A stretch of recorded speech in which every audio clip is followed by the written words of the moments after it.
تبوک سے جب حضور واپس آ رہے تھے تو یہ ایک لمبا سفر تھا، اور ایک لمبی جدائی کے بعد صحابہ کو حضور کی زیارت کا موقع نصیب ہو رہا تھا۔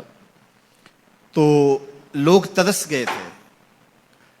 ایک وہ منظر کہ شام سویرے حضور کے پیچھے نمازوں کی بہاریں، حضور کے چہرے کی زیارت اور آقا کریم علیہ السلام کی دل آویز اور میٹھی باتوں کو سننا، کیا مناظر تھے۔ صحابہ روز یہ مزے لوٹتے تھے۔ جب دل اداس ہویا سیدھے حضور کی خدمت میں آ گئے، چہرہ انور کو دیکھا، ساری پیاس بجھ گئی۔ اور آج کتنے دن ہو گئے ہیں کہ حضور کو دیکھا نہیں، حضور تبوک پہ تشریف لے گئے۔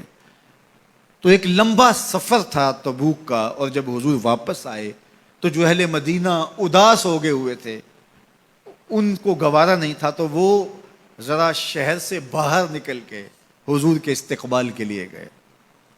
مدینہ المنورہ کی جہاں حد ہے، اس حد کے قریب پہنچ گئے۔ ادھر سے جو تبوک سے حضور اور حضور کے ساتھی آ رہے تھے، وہ بھی اس بارڈر پہ، اس سرحد پہ، مدینہ المنورہ جہاں شروع ہوتا ہے وہاں قریب پہنچ گئے۔ قدرتی ہوا مدینہ المنورہ سے اس جانب چل رہی تھی جدھر سے حضور تشریف لا رہے تھے۔ تو یہ جو لوگ جا رہے تھے، ان کے گھوڑوں کی، کچھ پیدل تھے، ان کی ٹاپوں سے اور پیدل پاؤں سے گرد اڑی، اور اڑتی ہوئی گرد کا رخ ادھر تھا ہوا کی وجہ سے جدھر حضور اور حضور کے غلام آ رہے تھے۔ تو جب گرد ادھر پڑی نا، تو روایات میں آتا ہے کہ وہ جو صحابہ تھے گھوڑوں کے اوپر سوار آ رہے تھے، تو اس گرد سے بچنے کے لیے انہوں نے اپنے اماموں کے شملے اپنی ناک پہ رکھ لیے، اس لیے رکھے کہ اس گرد سے بچ جائیں۔ تو میرے آقا کریم نے دیکھا کہ یہ اس گرد سے جو مدینہ المنورہ کی حدود سے اڑ کے آ رہی ہے، بچنے کے لیے اپنے ناکوں پہ کپڑے رکھ رہے ہیں۔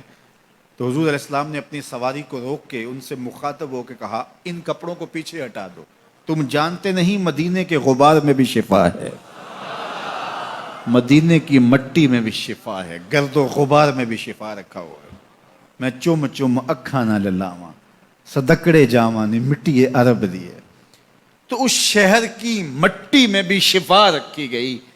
تو یہ شفا کیوں رکھی گئی ہے؟ یہ حضور کے قدموں کی وجہ سے رکھی۔ حضور تشریف فرمائے، شہر حضور کا ہے، اس لیے اس کو برکتیں دی گئی۔ تو یہ کیسی فکر ہے کہ مسجد نبوی میں نمازیں پڑھنے جائیں اور حضور کے روضے کی زیارت کرنے نہ جائیں۔ حضور کی بارگاہ میں حاضری اہل ایمان کے لیے بہت بڑی سعادت ہے۔ امام مالک کہتے ہیں کہ حضور نے ارشاد فرمایا، جس نے میرے وصال کے بعد میری قبر کی زیارت کی، گویا اس نے میری زیارت کی۔ تو امام مالک کہتے ہیں کہ اگر کوئی حضور کے روضے کو دیکھنے جائے یا دیکھ کے آئے تو یہ نہ کہے کہ میں حضور کے روضے کو دیکھ کے آیا ہوں، بلکہ کہے میں حضور کو دیکھ کے آیا ہوں، میں حضور سے ملنے جا رہا ہوں، میں حضور سے مل کے آیا ہوں۔ اس لیے کہ جس نے حضور کے روضے کی زیارت کی، اس نے حضور کی زیارت کی۔